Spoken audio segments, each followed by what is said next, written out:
Black ஷிப்பை பொறுத்த வரைக்கும் கான்ட்ரவர்சிஸ்க்கு வந்து பஞ்சமே கிடையாது.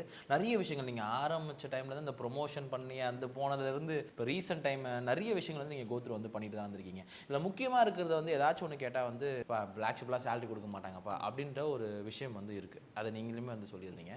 ஸோ அந்த மாதிரி கான்ட்ரவர்சிஸை நீங்கள் எப்படி பார்க்குறீங்க? இல்லை இதெல்லாம் கான்ட்ரவர்சி இல்லை தங்க, இட்ஸ் பார்ட் ஆஃப் பிஸ்னஸ், அவ்வளோதான். Okay, but at the same time நீங்கள் ஒரு பார்ட் ஆஃப் எனக்கு எது வந்தாலும் இங்கேருந்து கொடுக்கணுன்றது தான் என்னோட இன்டென்ஷன். இந்த பிஸ்னஸோட இன்டென்ஷனும் அதுதான், இந்த பிளாக் ஷிப்ன்ற பிராண்டோட இன்டென்ஷனும் அதுதான். அது பல முறை அப்படி பண்ணியிருக்கு. இன்றைக்கி நான் தரலங்கிறத 1-2 பேர் சொல்கிறாங்க அப்படின்னா, தந்தேங்கிறத சொல்ல வேணான்னு 200-2000 பேர் இருக்காங்க. கண்டிப்பாக. ஓகே, நம்ம ஆனால் அதெல்லாம் பேசுனதே இல்லை, பேச வேண்டிய அவசியமும் இல்லை. ஏன்னா இந்த சிஸ்டம்க்கு இருக்கும்போது அது தரும். ஸ்ட்ரகிள் பண்ணும்போது கூட சேர்ந்து வேலை செய்யுங்க, இது சரியாகும் போது தரேன்னு சொல்லும், தந்திருக்கு. அப்படி தான் இந்த சிஸ்டம் எப்பயுமே இருந்தது. இந்த அப்ஸ் அண்ட் டவுன்ஸை நம்ம ஃபேஸ் பண்ணிகிட்டே தான். ஏன்னா ஒரு பிஸ்னஸ் பண்ணணும்னா இங்கே பணம் ஒரு மிகப்பெரிய மூலதனம், ஐடியா இன்னொரு மிகப்பெரிய மூலதனம். இது ரெண்டும் ஒன்றா சேரணும். Right money with right idea. நம்மக்கிட்ட ரைட் ஐடியாஸ் எப்பயுமே இருந்திருக்கு, ஆனால் அந்த ரைட் ஐடியாஸ்க்கு தேவையான ரைட் மணி எப்பயுமே இருந்தது. ஸோ அது வரும் போகும், உள்ள வரும் போகும், நடக்கும், இதாகும். ஆனால் அது கரெக்டாக நமக்கு அது செட் ஆகி எப்பயுமே ஒரு ரிசர்வ்டு ஃபண்ட் வச்சுக்கிட்டு பிஸ்னஸ் பண்ணுறவங்க நம்ம இல்லை.